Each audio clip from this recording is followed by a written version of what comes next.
Baruch atah Adonai Eloheinu melech haolam asher natan lanu Torah emet v'chayei olam natan b'tukenu. Baruch atah Adonai noten haTorah. Amen. So this week our Torah portion is out of the book of Bereshit, Genesis. And this week our parashah is Noach, or now Noah. In Hebrew, Noah means rest or comfort, or else peacemaker, which is also what we heard or read in Bereshit chapter 5 verse 29, when Noah's father said, "This one will comfort us in our labor, in the hard work we do with our hands, to get what comes from the ground that Adonai cursed." Now, as we open up in this Torah portion, we hear that Noah was a righteous man, blameless in his generation. But now, why was it that out of everyone in the world, with everyone being unjust and unrighteous as the set trend, that Noah broke the mold?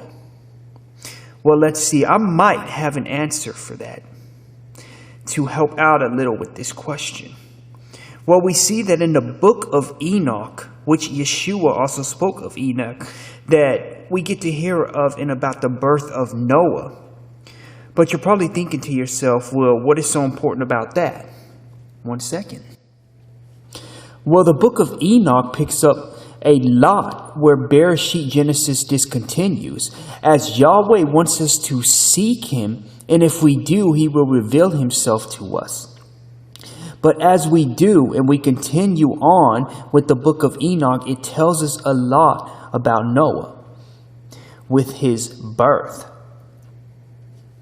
So as it states in the book of Enoch about Noah's birth, it reads as follows. "And after some days, my son Methuselah took a wife for his son Lamech, and she became pregnant by him and bore a son. And his body was white as snow and red as the blooming of a rose, just like the hair of Yeshua." In Revelation chapter 1 verse 14, his hidden hair were as white as snow, and snow white wool, that is. And the hair of his head and his locks, Noah we're speaking about, were white as wool, and his eyes were beautiful. And when he opened, and just like Yeshua in verse 14 as well, as it reads, his eyes were like a fiery flame. Listen to this about Noah now. "And when he opened his eyes, he lighted up the whole house like the sun, and the whole house was very bright. And thereupon he arose in the hands of the midwife and opened his mouth and conversed with the Adonai of righteousness."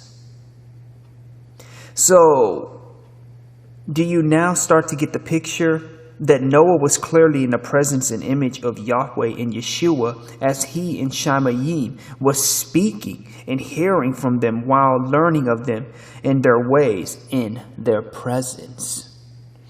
In other words, there is so much more to Noah that we couldn't fathom to know, as there is so much we gain with being a friend to and with Yahweh and Yeshua, as we are always safe and protected in the presence of Adonai, as the earth was corrupt in Yahweh's sight at that time, and all flesh had corrupted their way on earth.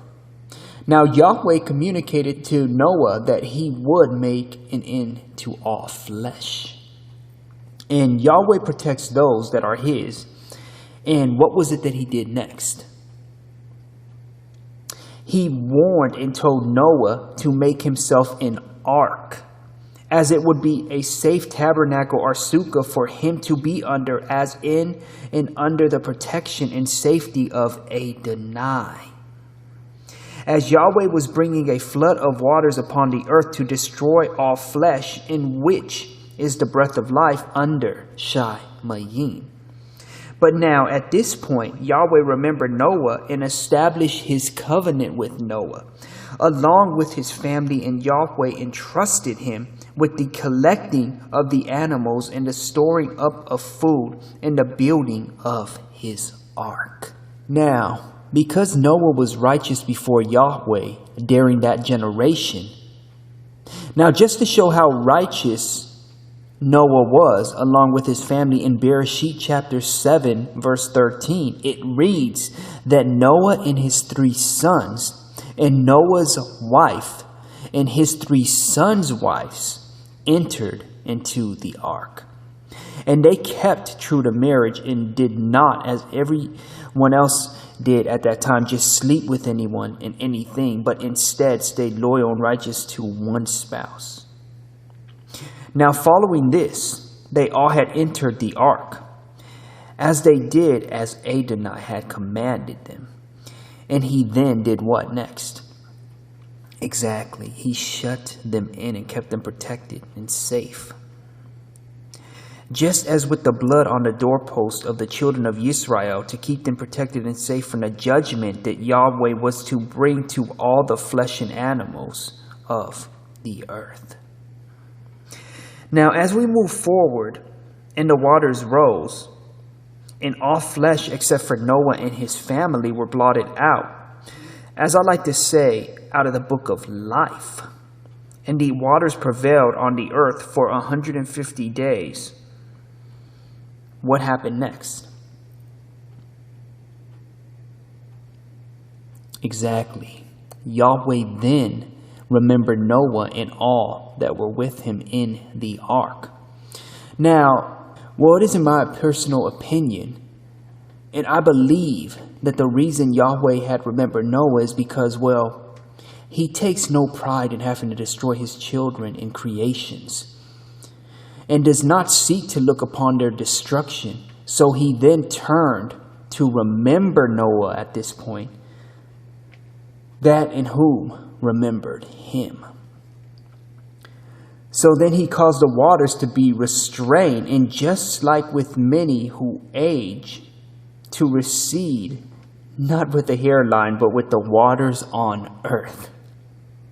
And at the end of the 150 days, and in the 7th month, on the 17th day of the month, the ark came to rest on Mount Ararat. But now, here is where it gets interesting. So as Noah followed up to see if the waters were dried up, what kind of bird did he keep sending out? Yup, a dove. And now, why a dove out of all of the birds? Now remember that Noah spoke and conversated with Adonai, so there must have been an attraction to the dove and an understanding behind it. Now as for the dove, well, we will get back to the dove in a second, but let me ask you, what was it that the dove brought back to Noah? To let him know of the dry land. Yes, the plucked olive leaf, which is also a sign for peace, as we can only and truly have in Yeshua. And speaking of Yeshua, when he returns, where is it that his feet will stand? That's right, on the Mount of Olives, east of Jerusalem, as Zechariah chapter 14, verse 4 reads. Now, get this, the Hebrew word for olive tree is eshaman, which means tree of oil. As with the 10 virgins in their spiritual oil as well. So after the dove then returned to Noah with the olive leaf, he waited another completeness, 7 days, which means completeness, and sent the dove out again. But the dove at this point never returned. But I want to ask you this about the dove. Where did it go? See, no one knows exactly, but in Matthew chapter 3, verse 16, remember that as soon as Yeshua was baptized, he went up out of the water, and at that moment, Shamayim opened up, and he saw the Ruach of Yahweh descending like a what? A dove, exactly, and a lighting on him. Just a little something to think about. So now, after Noah came out of the ark, what was the first beautiful thing that he had did? He built an altar to Adonai, And when he made and offered the burnt offerings on the altar, he dedicated all that he had to Yahweh, who gave it all to him, and Yahweh accepted him in his offering. And Yahweh blessed Noah and told him to be fruitful and multiply and fill the earth. Now, as Adam and Eve were told of one thing not to do, to eat of the tree of knowledge, now Noah is told of one thing not to do, that he shall not eat flesh with its life, that is, its blood. And now the beautiful sign that Yahweh made to remember the covenant that he made with Noah to never flood the earth to destroy it are cut off. All flesh by the waters of the flood is the rainbow for him and us to look upon, to know that we have the true word of our Adonai. Now in Bereshit chapter 11 verse 1, we hear of the Tower of Babel. And as such, when the descendants of Noah settled in the land of Shinar, they once again concocted to use their knowledge of good and evil to do just that, evil, and to build their way up and into Shamayim with the building of the Tower of Babel. But did you know man is trying to do the same thing today? Oh yeah, with rocket ships, spaceships, to name the least. And just as Yahweh came down to confuse them and destroy their plans to create the tower, so too will he come again, but this time, right in time, to prevent us from destroying ourselves, from preventing man from destroying man. But this time, understand that he will bring his judgment. Now remember that Babylon tried to make their own way and their own name for themselves. And they would not be subordinate. But Yahweh promised to make his subordinate servant, Abraham, his name great. And as this Torah portion ends, we see that it ends with the descendants of Shem, ending with Terah, who was Abraham's father.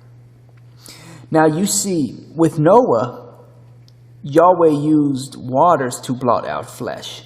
But later on, with Moshe, he will split the waters as the way to restore flesh and his people Yisrael. And just as Noah was saved in an ark, so too will Moshe be placed in an ark to be saved as a baby in the waters of the Nile. Now, the Tower of Babel always amuses and entertains me. You want to know why? Because, see, they said they'd reach Shamayim, but still yet, Yahweh and Adonai, Yeshua, had to come down to even see it from their heavenly domain. But once again, we hear how Satan tries to reach Shamayim again in Yeshayahu chapter 14, verse 13 through 14. Now, have you ever wondered why man was blotted out at the time of Noah, but not at Babylon after trying to reach Shamayim?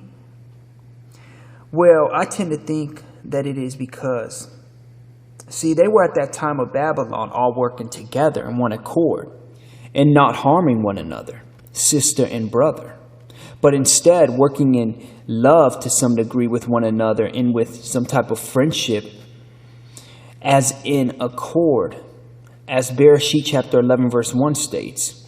See, the entire earth had one language in uniform words, as Rashi states likewise. Now, even though this generation raised a hand toward Yahweh, remember, Yahweh can defend himself.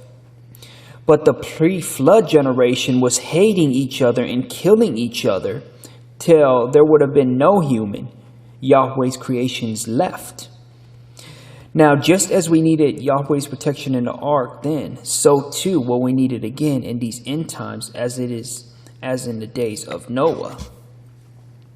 As Matthew 24 tells us, but when that day and hour will come, Starting in verse 36, no one knows, not the angels and Shamayim, not the Son, only the Abba. For the bent of man's coming will be just as it was in the days of Noach. Back then, before the flood, people were and went on eating and drinking, taking wives and becoming wise, right up till the day Noah entered the ark. And they didn't know what was happening until the flood came and swept them all away. Now it will be like that when the Son of Man comes. Then there will be two men in the field, one will be taken and the other one left behind. There will be two women grinding flour at the mill, one will be taken and the other left behind. So stay alert, because you do not know on what day your Adonai will come. But you do know this. Had the owner of the house known when the thief was coming, he would have stayed awake and not allowed his house to be, as you know the rest. Now, for all the evils of the world will return again as in the days of Noah, and are returning currently as we are in these days. And man will try to kill man once again. But Yahweh will intersect and prevent this and rescue and resurrect and gather his few chosen and faithful in his new ark. And he will blot out those who are against him from the book of life, having their name inscribed in it. Now with Bereshit, Genesis chapter 6, verse 5, and Adonai saw that the wickedness of man was great on the earth, and that every imagination and thought of his heart was only evil all of the time. Well, the Midrash states that they had no physical labor to worry about, much to worry about, and that generation of the days of Noah pre-flood lived in idleness, and that they needed to sow their fields only once to obtain crops for the next 40 harvests, and that they had no Torah to occupy their minds, so they became corrupt at this point. Henceforth, idleness leads to impaired thoughts and actions, and following Yahweh made life on earth difficult, so that man will be forced to labor mightily in order to survive. So if the earth reaps, so shall man, but away from idleness and with love and study of Torah. Remember that. Being away from Torah and having a lot of free time in your hands could do as the days of Noah did, lead you to corruptness. And now for our half-Torah portion. Next, in Isaiah chapter 54, verse 1 through 10, now Yahweh seeks to let us know clearly that with him there is nothing to fear or to be saddened by.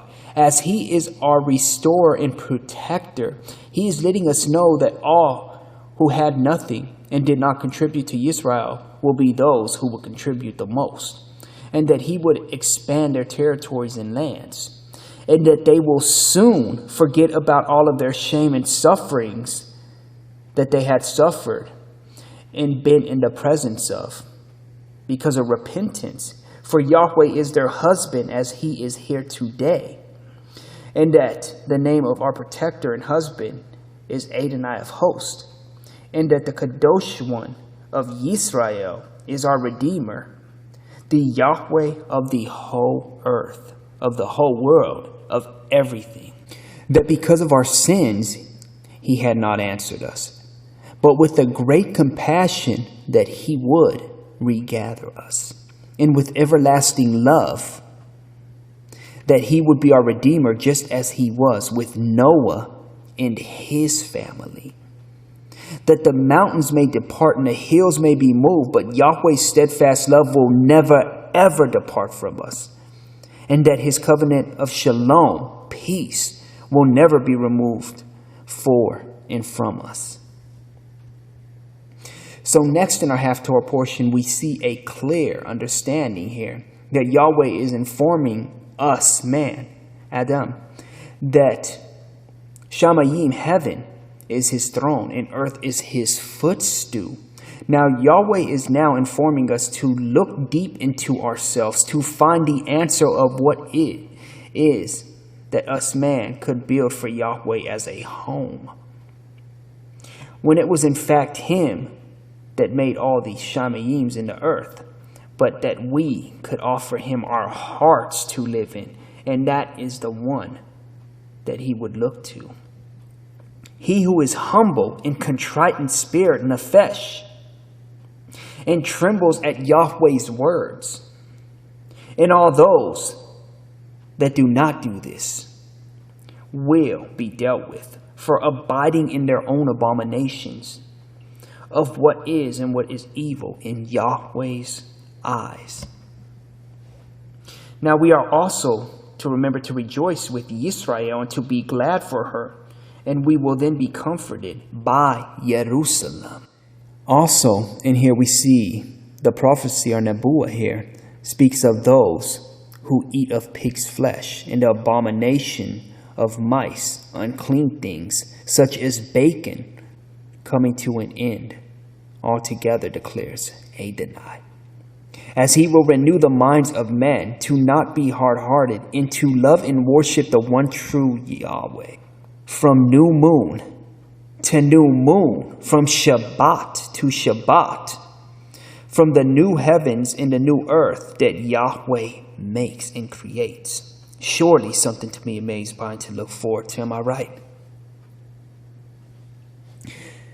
Now, as we walk a little further into the gospel portion for this week, we start with the Nebuah, the prophecy of Yochanan, John the Baptist's birth. Now, with it, Yochavon's parents were his father Zechariah, who was a priest, and his mother Elizabeth. Now, Zechariah in Hebrew stands for Yahweh has remembered. And now remember, we are talking about when Noah was in the ark, Yahweh remembered him. So now Zechariah in Hebrew, as we understood, stands for Yahweh has remembered. And we read and find out that both of Yochavon's parents were righteous before Yahweh, as was Noah, and that they walked blamelessly in all the commandments and statutes of Adonai. But still they had no children. And Elizabeth was barren. But in Hebrew, Elizabeth means my Yahweh is an oath. And we will find out surely and shortly just where this fits in. But we also read that just as Yahweh remembered Abraham and Sarah as they were barren, so too now did Yahweh remember, as the meaning of Yochavon's dad's name, about Elizabeth being barren, and he sent Gabriel, the messenger of Adonai, to let them know that they shall surely, even at such an old age, be blessed with a child. But once again, just like Sarah, so too did Zechariah doubt the word of Yahweh given to him by Gabriel, and he did not remember about Abraham at that time, and how Yahweh kept his promise. Now, you see, we must never, ever, ever, ever doubt Adonai. And we should trust that he always has our best interest in mind and heart. And for his doubt, now Zechariah was kept mute until this promise took place.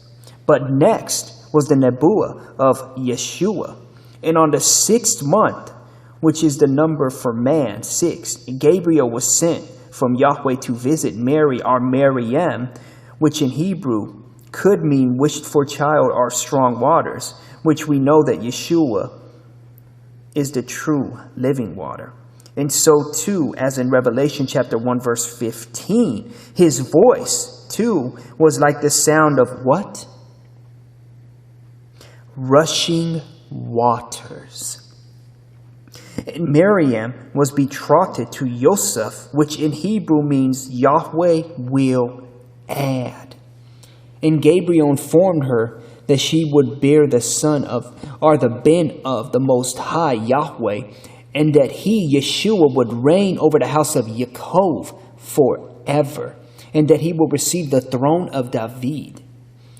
But she did not doubt, and instead said, behold now, I am the servant of Adonai. Let it be to me according to your word. Now remember how Yahweh told the children of Israel that I would bless those who blessed you. Well, when Miriam went to visit Elizabeth, Elizabeth was blessed and received the Ruach HaKodesh.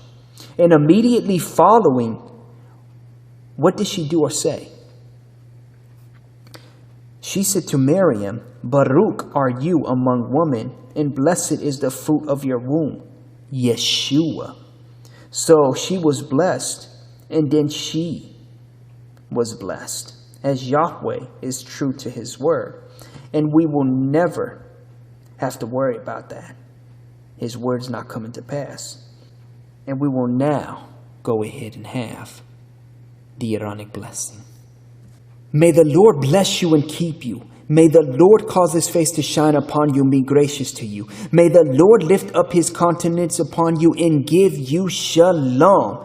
Thank you so much for tuning in once again. This has been a weekly Messianic Torah portion from Following Yeshua Ministries. For more information, please visit www.followyeshuanow.com. Shabbat Shalom.